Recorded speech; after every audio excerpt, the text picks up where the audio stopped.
Привет! Welcome to my Russian apartment tour. For the last year, when I didn't travel, I stayed in Moscow, and today I will take you inside my humble housing named Khrushevka. I will explain you the story behind grey Soviet blocks and why Russia is full of them, and I will show you how most of the Russians really live. But before we step inside, let's take a walk around my neighborhood.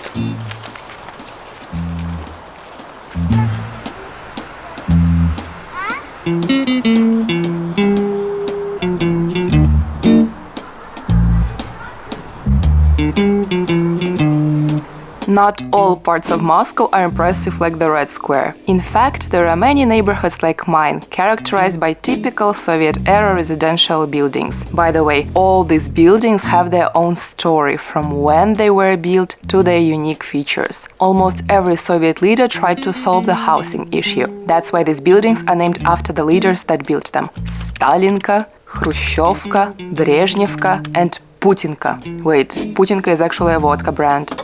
This is our courtyard, and around it you can see all types of these buildings. So, for example, this building. Меня снимай! Меня снимай! Wait!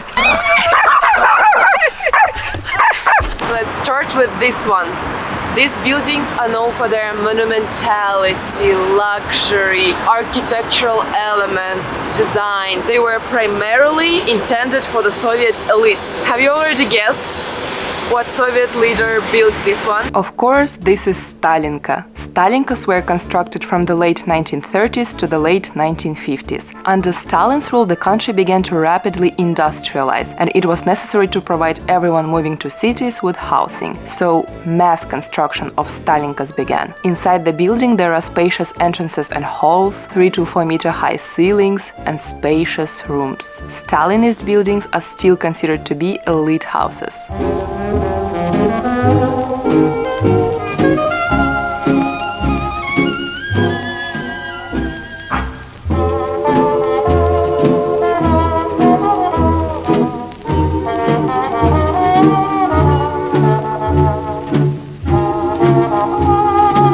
Khrushchevkas, on the other hand, were the answer to the housing crisis following the World War II, when it was necessary to rebuild the country. The grey blocks were rapidly constructed mainly from the late 1950s up to 1980s, offering a fast and economical solution to the shortage of housing. So, unlike Stalinkas, they were very compact and cheap and simple to build. Alright, let's go inside my Khrushchevka.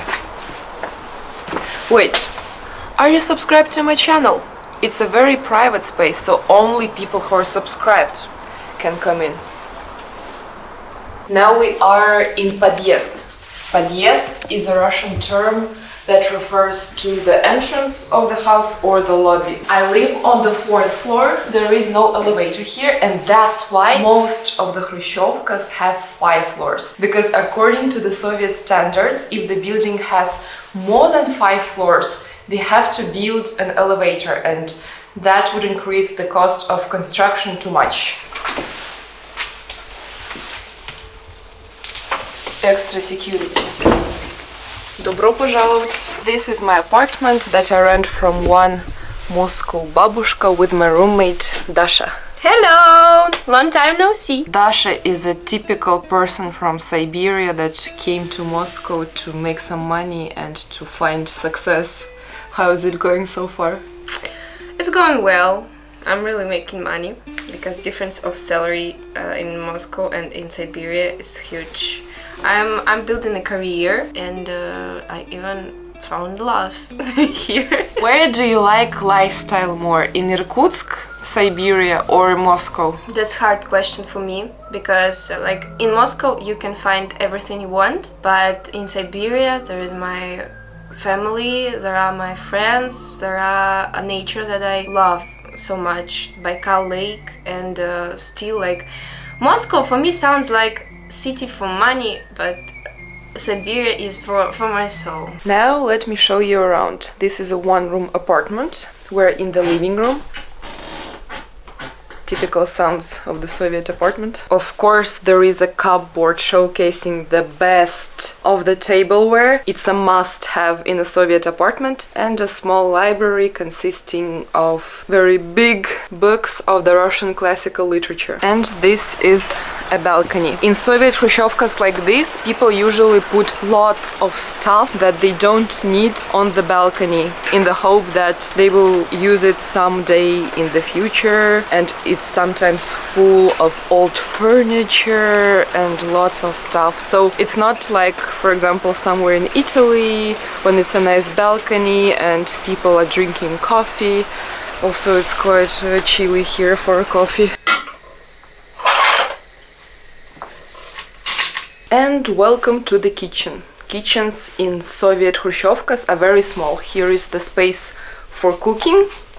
Here's the space for eating, and don't pay attention to this, we are trying to recycle. Khrushchevkas are very compact, they had to be built very fast, and initially they were meant as temporary housing solutions. Authorities plan to replace them with more comfortable houses in the future after the rise of the Soviet Union and communism. That's why they were small and built with minimal costs for building materials due to shortages in the post-war Soviet Union. Это научные сотрудники Института жилища. Они заботятся о вас, женщины. Несколько шагов за водой, несколько шагов за солью. От плиты к плите складываются километры.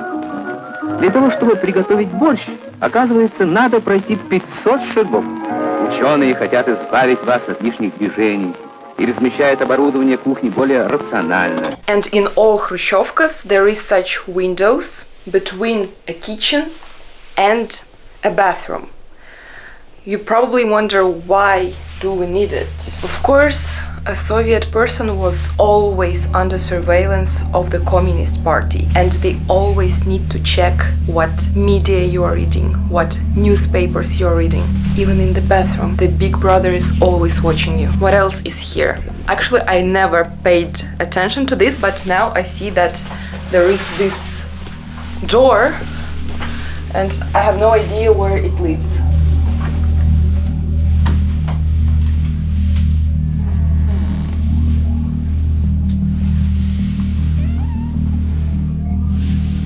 What I saw there is not information for everyone. As I said, Khrushchevkas are very compact, and basically the apartment tour is over. Khrushchevkas, just like this one, were built all over the country until 1960s to provide as many citizens with an apartment as possible, and many families were very happy to receive apartments like this and not to live in a communal housing, to have their own bathroom, to own their own apartment. And from mid-1960s it was when Brezhnev came in power, and he decided to build an improved version of Khrushchevkas, Brezhnevkas. The population started to complain about the Khrushchev buildings because of small areas, small kitchen, thin wall, lack of elevators. So Brezhnevkas had larger kitchens, trash chutes, elevators, as they usually had up to 16 floors, and apartments overall were wider compared to Khrushchevkas. Such buildings were built until the end of the 1990s.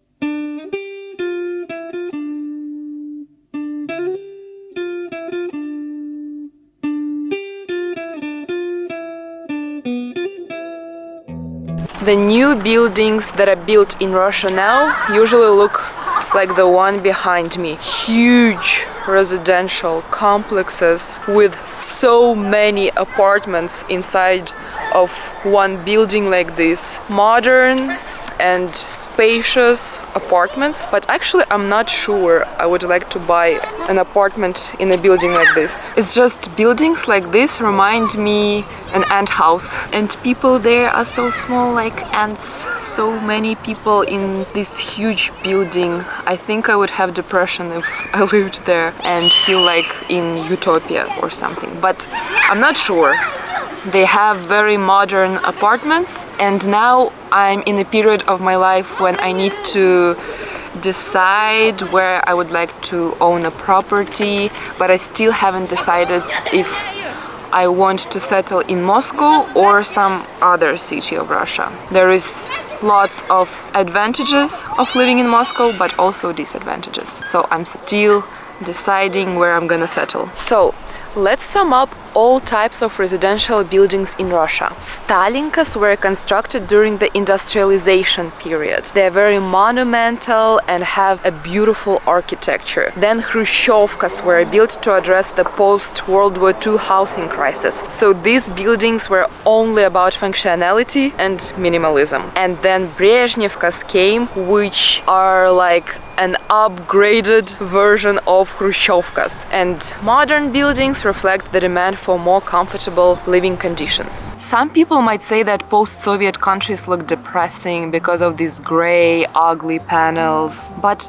these buildings provided homes for millions of people. This is not an example of beautiful architecture, of course, but in a country where housing shortages were once a reality, having a roof over your head was a luxury in itself. This was a small tour of my Khrushchevka and explanation of Russia's grey buildings. Share your opinion. Do you think these buildings look very depressing?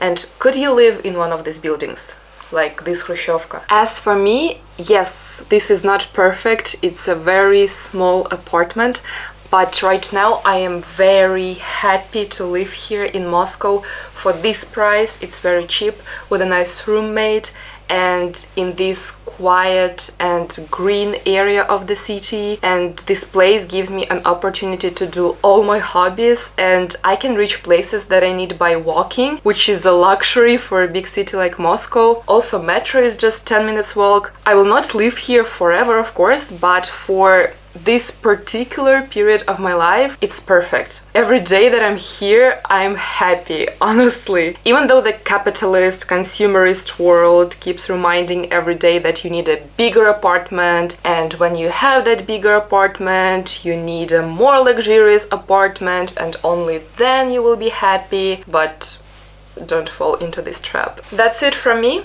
Let me know if you already knew the information from my video before, or what things that I mentioned you found interesting, what surprised you the most. And thank you for joining me on this journey through Soviet era living. Пока-пока, see you soon!